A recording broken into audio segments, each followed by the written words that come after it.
Oh, this is getting so thick. Look how thick this is. This is going to be impossible. Using Jesmonite AC100 and black pigment will not be a problem after this video. And you are going to be able to achieve products that look like this, or like this, extremely dark, pigmented, and black. So let's get into it. Let's prepare our workstation. We don't want any mess, so silicone mat. We are going to need silicone mold. Today we are going to use this one. We are going to need black pigment, a mixing cup, a mixing blade, Jesmonite AC100. We are going to need a scale. For this mold, I already know the measurements. It takes around 500 grams of Jesmonite AC100. I'm going to use the Jesmonite calculator. It needs around 145 grams of liquid and 362.5 of powder. And if you see on the bottom, after the composite filled, it says you can add up to a maximum of 10.15 grams of Jesmonite pigment. This means that you can add max 2% of Jesmonite pigment in your total mix. When you use 2%, you will achieve the max strength of this pigment. In the case that we are going to use black, if you just use 1 drop of black, depending on the amount of liquid, you'll probably have a nice gray.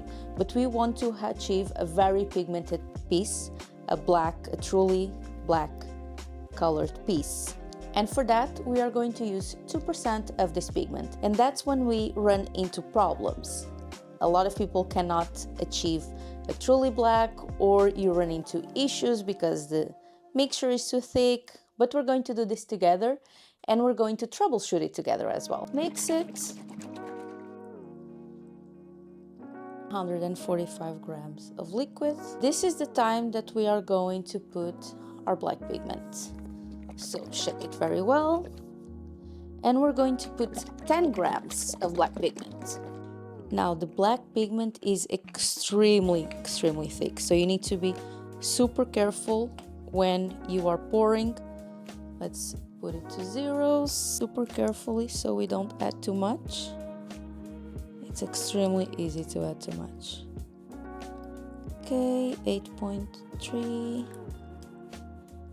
10.1. It's exactly what it said. We're going to put this aside and we're going to measure our powder.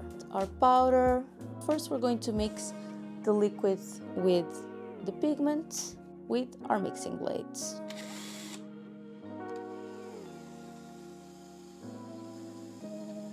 The black pigment, it's so rich and so dense.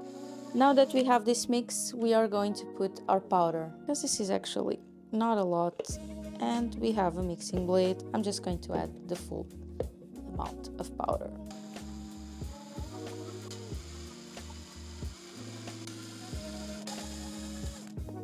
Oh, this is getting so thick. Look how thick this is. This is going to be impossible. And this is the part when you start stressing. What did I do? This is not okay. And you are going to think, oh, I'm going to put retarder. If you already know about retarder, it will help loosen up the Jesmonite mix and give you a little bit more time to mix. And it gives you a little bit more time to work with this material. Now, this is the problem when you put 2%.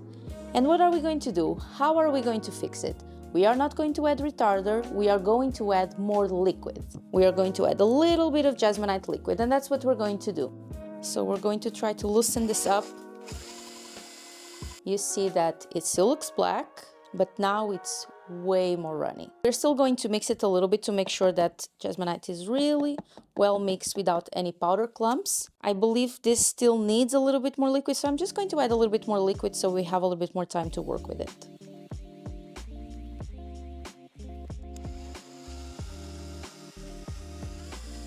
This is supposed to be the consistency, was extremely thick.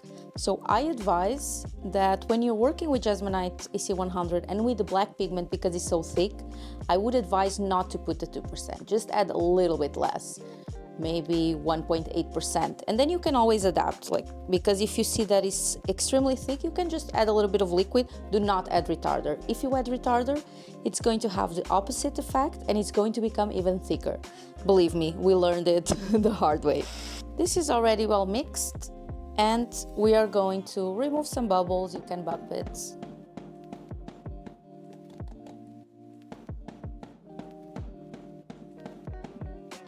And we are going to pour on our silicone mold, high and slowly.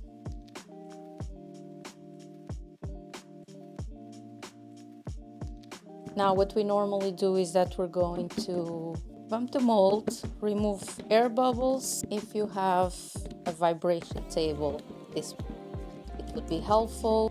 Now we just have to wait for this to set in around 25-30 minutes. It should be done. Another thing that you need to account, and this happens when you use a lot of pigment. This can happen, I believe this happens more when you use colors like black or white, or if you see some Jesmonite pigments that are a little bit thicker, it's easier to overdo it. So what we can do, and what you need to pay attention, is that it might take a little bit more time to set. So it is important to keep checking, not removing immediately from the mold, but check if the piece is ready to be unmolded. Examples that I can give you: if you see that after 20 minutes, this piece is not getting warm, it likely has too much pigment. So you always need to wait for the thermal reaction to make sure that this product is actually setting, and you are not going to be left with a crumbling mess or just liquid or just a paste in your hands. So make sure that you don't need to touch it, but you can feel it, like if it's getting warmer or not. So make sure to feel, okay, thermal reaction is happening, this is for sure going to set. And sometimes you just need to wait a little bit more. So I would suggest, when you think this might have too much pigment, okay, wait for it to be warm.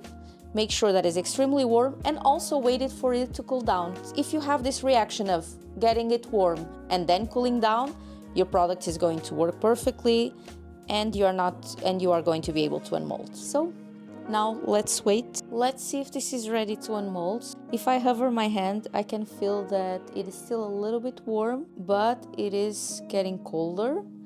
Now, if you are afraid of unmolding because you're not sure if this is completely set and you don't have enough experience, there is another trick you can do. You can, for example, see from the mix that you made, so it's probably going to be in a cup somehow, and you can, for example, see if the leftovers of Jesmonite are set, and we can see that they are. Also, for example, we had some leftovers, so we did a little bit of terrazzo. We can test it. We can see that it is ready, so we wouldn't be afraid of unmolding. That's another trick you can do. Let's unmold it together.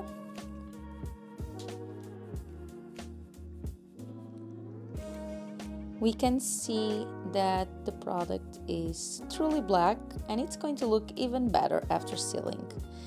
We can also see that it has a lot of bubbles, so you see a lot of holes. I didn't spend enough time removing the bubbles. Usually I take a little bit more time. And also the mixture was really quite thick, so I could have added a little bit more liquid, because you see that this is still truly black. This is a product right out of the mold, and this is another product with terrazzo that it's also supposed to be black, but you see that is actually a little bit more grayish, but we're going to be able to fix it. The only sanding that is going to need, it's here in these edges, and then we're going to seal it. This one is different because it was a terrazzo product. We needed to sand it everywhere to reveal the terrazzo, and that's why it looks a little bit more grayish. We are going to show you how to fix this. If you want to see how we make a terrazzo product, I'm going to link the video. We are going to fix it by sealing it. Before we move on to sealing, let's take a quick look at how we sanded the tray. This step happens right after we take it out of the mold. At first, you might not notice the white speckles that give terrazzo its signature look. For our terrazzo products, we always start with dry sanding. If you want to dive deeper into that process, I've linked a video that breaks it down in detail.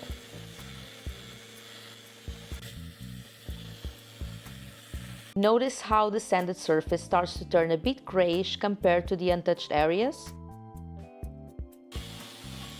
Now, let's jump back to sealing. We are using Clark Stone and Concrete Wax. I'm going to link the video explaining how we use this in more detail, and we are going to see magic happens. So, let's start from the bottom, and we're going to seal using a makeup sponge, and you are going to see how the color is going to immediately look different. You can see already the difference. So it is extremely important that after sanding you use a good sealer to bring the color back. I always love to do this because you can see the difference. You can see here and here.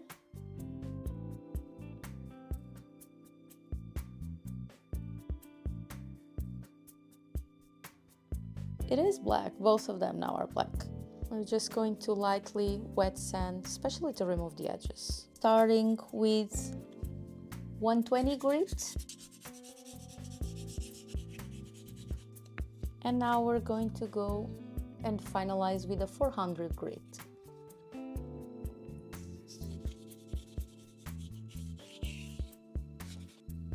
This was all it took for it to be ready. Now it's going to dry, and then after 24 to 48 hours we're going to seal it. Using the same sealer, Clark Stone and Concrete Wax, let's seal this mini rainbow tray.